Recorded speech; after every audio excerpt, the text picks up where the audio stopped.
बोलो जयकारा बोल मेरे श्री गुरु महाराज की जय।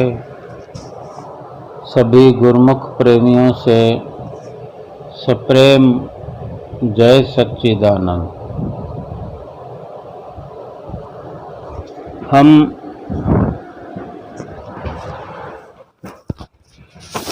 बहुत बार सेवा का अवसर प्राप्त करते हैं और मन में ये भाव भी रहता है कि सेवा मिले, सेवा मिलती है, सेवा करते भी हैं। फिर अगर थोड़ी सेवा ज़्यादा मिलने लगे,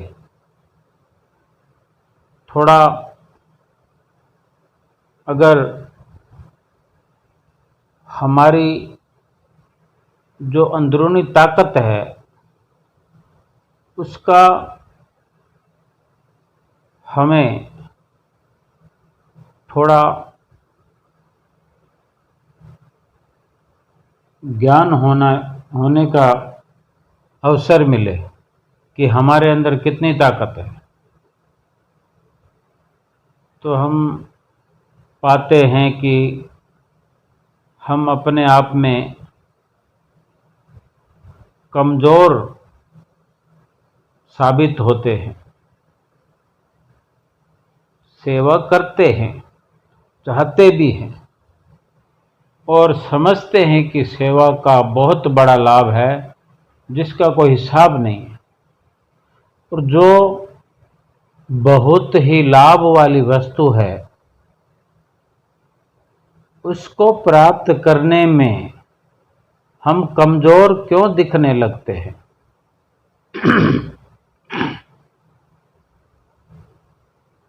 कि हम अभी तक पक्के नहीं हो पा रहे हैं। हमारा चित्त संसारिक वस्तुओं से जुड़ा हुआ है, संसारिक वस्तुओं से हट नहीं पा रहा, उन्हीं को महत्व देता है, उन्हीं की कीमत को अब तक हमने अधिक समझा है, सही समझा है। और जब तक सेवा की सही कीमत हमें पता नहीं चलेगी, सेवा का सही महत्व पता नहीं चलेगा, तो ऐसा ही होगा कि हम सेवा को छोड़कर बीच में चले जाते हैं या सेवा करते हुए मन ऊबने लगता है। भले ही शरीर को कष्ट हो सकता है लेकिन मन कमज़ोर नहीं होना चाहिए। शरीर से काम कम हो सकता है लेकिन मन बलवान होना चाहिए। मन में एक प्रेम हर वक्त होना चाहिए कि ये मेरा अपना कार्य है और संसार में फंस रहे हैं, संसार से निकल नहीं पा रहे हैं, तो उसके लिए एक छटपटाहट होनी चाहिए, लगातार एक प्रयास होना चाहिए कि किस तरह मैं इस संसार से निकल कर सेवा के अंदर लगता चला जाऊं। अगर मन में ख्याल भी पुख्ता होते हैं तो उससे भी सिद्ध होता है कि हमारा मन बलवान है सेवा करने के लिए, एक बड़ा जज्बा है हमारे अंदर।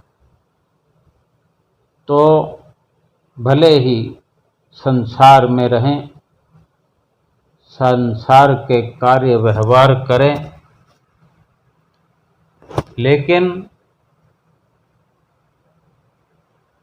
हमारा जो ख्याल है, हमारा प्रयत्न है, जो हर वक्त अपने इष्ट देव सतगुरु के चरणों में लगा हुआ रहकर ये धीरे धीरे हमें सेवा के अंदर सच्ची खुशी जो प्राप्त होती है,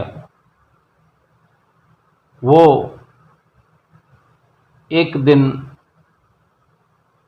ऐसे मुकाम पर पहुंचा देती है और हमारे जो विचार धीरे धीरे पक्के हो रहे होते हैं, उस परिपक्वता के कारण हम धीरे धीरे अपने मुकाम पर पहुंचने लगते हैं। शरीर से संसार में रहकर जो कुछ भी कार्य व्यवहार करें, लेकिन हमारा मन लगातार अपने सतगुरु के प्रति खिंचता चला जाता है। सेवा के प्रति अपना मन जो हर वक्त प्रयासरत होकर सतगुरु के, अपने इष्ट देव के प्रति खिंचता हुआ उन्हीं के चरणों में समर्पित होने के लिए लालायित होने लगता है। ये नित्य प्रति का अपना प्रयास है, अपना एक नजरिया जो हमने बनाया, सत्य और असत्य को फर्क करना सीखा। ये एक उपलब्धि हमें हासिल होती है और यही उपलब्धि, यही लक्ष्य हमारे इस जीवन का है। इस जीवन को पाने का केवल यही लक्ष्य है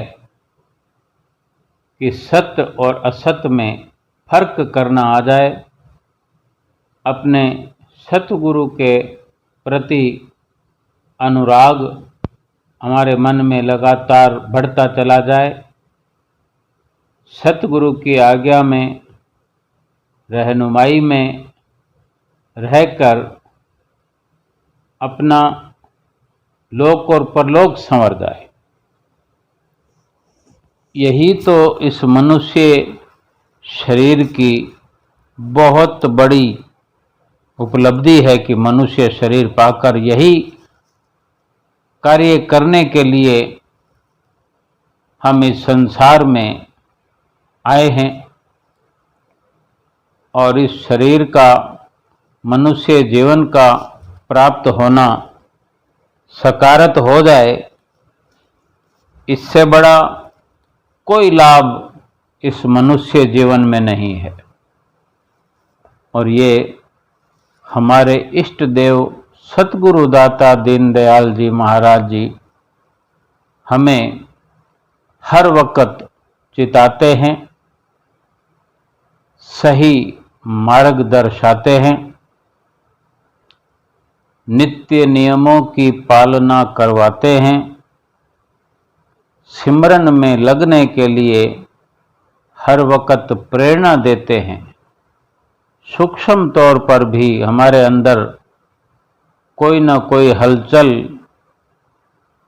करते रहते हैं, जिसके कारण हमारे विचार शुद्ध हो करके सुमरन की ओर बढ़ते चले जाते हैं और हमें सत्य और असत्य का ज्ञान होता रहता है, थोड़ा थोड़ा ही सही, लेकिन हमारा कदम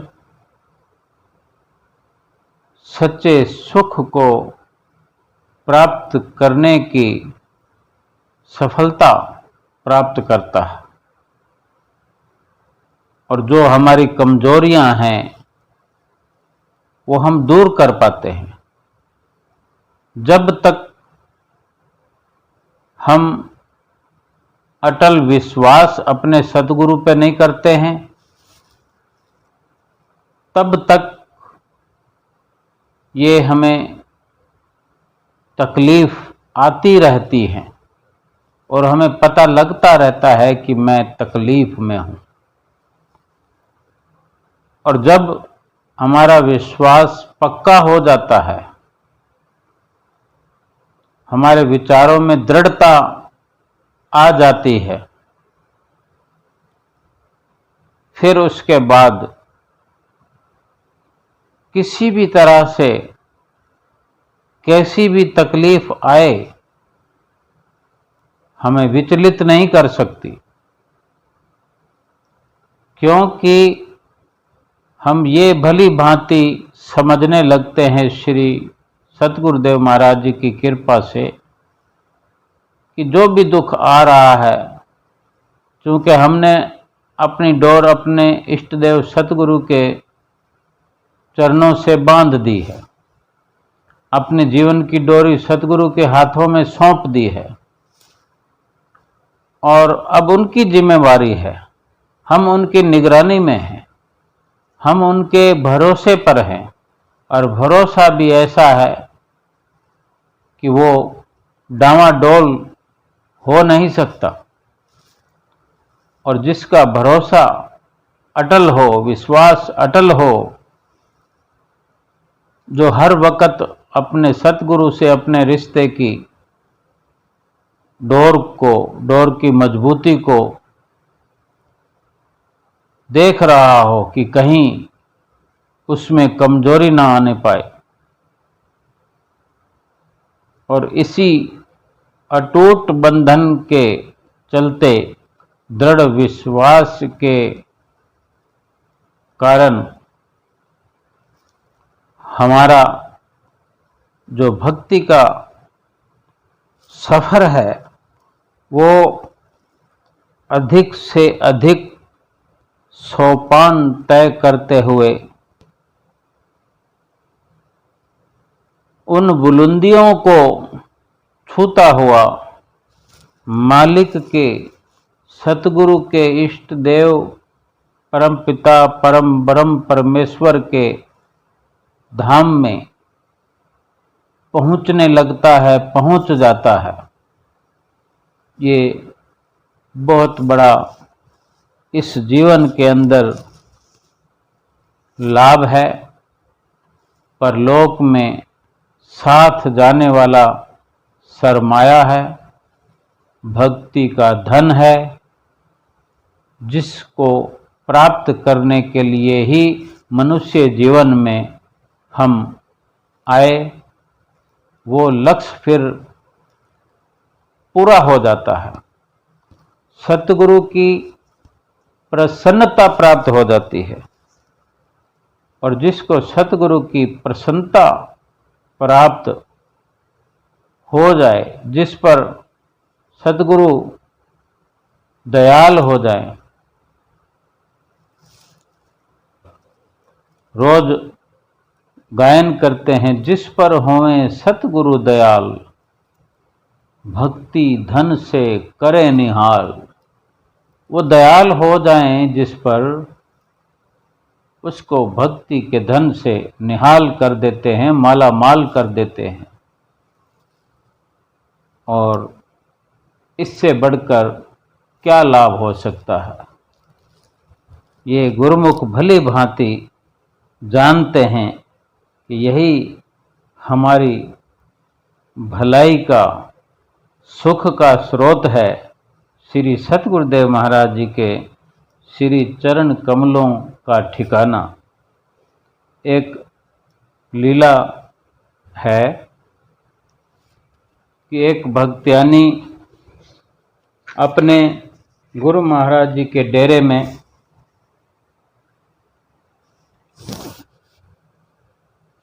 अपने सतगुरु के हुक्म के अनुसार लंगर की सेवा करती थी। अंतर्यामी सतगुरु के हुक्म के अनुसार उसकी भक्त्यानी की हाजिरी नित्य प्रति जरूरी थी और वो हाजिरी लगाती थी, अपनी सेवा को बखूबी निभाती थी। और एक दिन उस भक्त्यानी का एक छोटा लड़का जिसकी उम्र लगभग 7 साल थी, उसे कुछ तेज बुखार हो गया।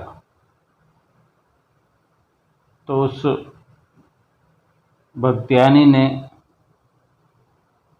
बच्चे को दवाई देकर अपनी सासू माँ के पास, यानी बच्चे को अपनी दादी के पास उसी के भरोसे छोड़कर सेवा में चली गई।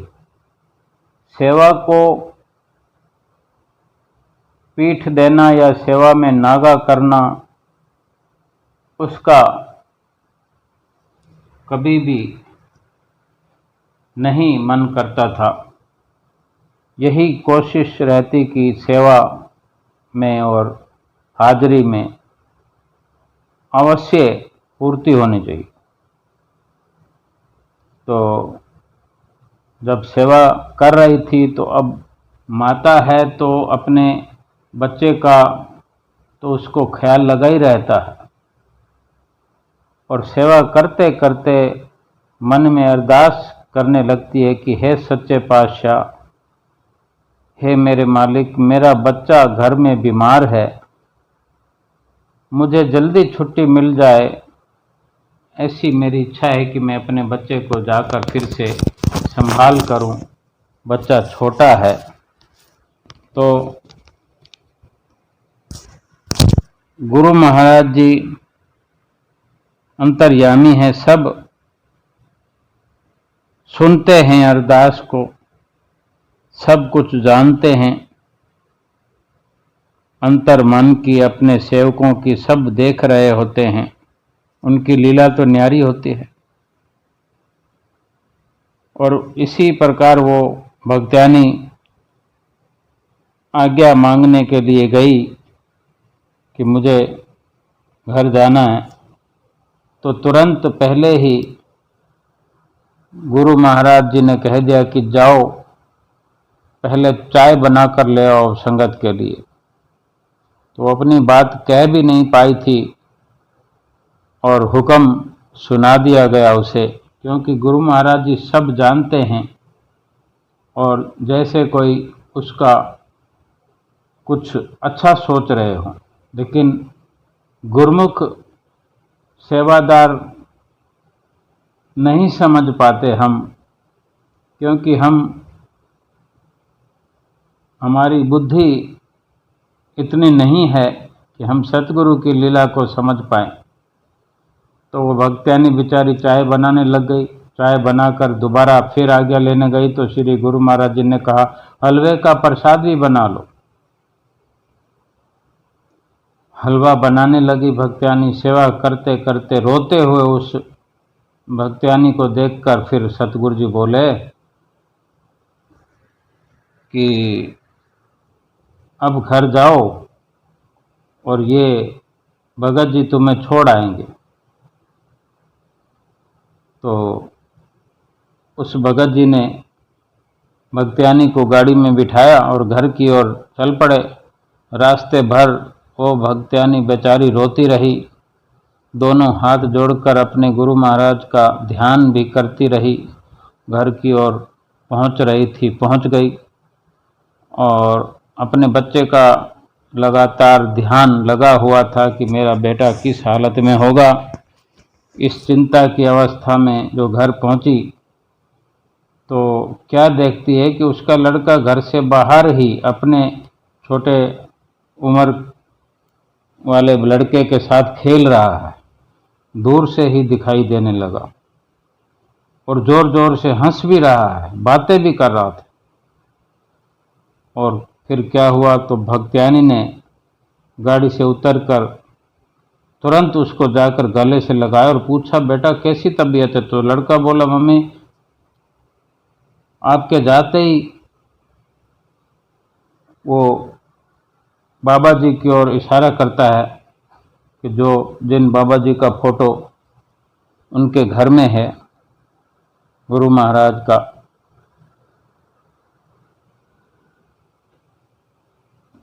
उन्हीं की ओर इशारा करते हुए कहता है कि आपके जाने के बाद ये जो बाबा जी हैं, ये शाम तक अभी तक मेरे साथ खेल रहे थे। तुमने आते वक्त देखा भी होगा कि मैं उन्हीं के साथ खेल रहा था। तो मेरे तो तबीयत का पता ही नहीं चला, मैं तो सारा दिन खेल रहा था और तभी से मैं तो ठीक ही हूँ। तुम्हारे जाने के बाद से मैं तो ठीक ही हूँ, मुझे कुछ लगा ही नहीं। तब उस भक्तियानी ने रोते हुए अपने गुरु महाराज का लाखों लाख शुक्र किया कि मुझसे थोड़ी सी सेवा करा के आपने मेरा इतना बड़ा काम किया, मेरी चिंता को हर लिया, मेरे परिवार की रखवाली की। शुक्र है मालिक तेरा। तो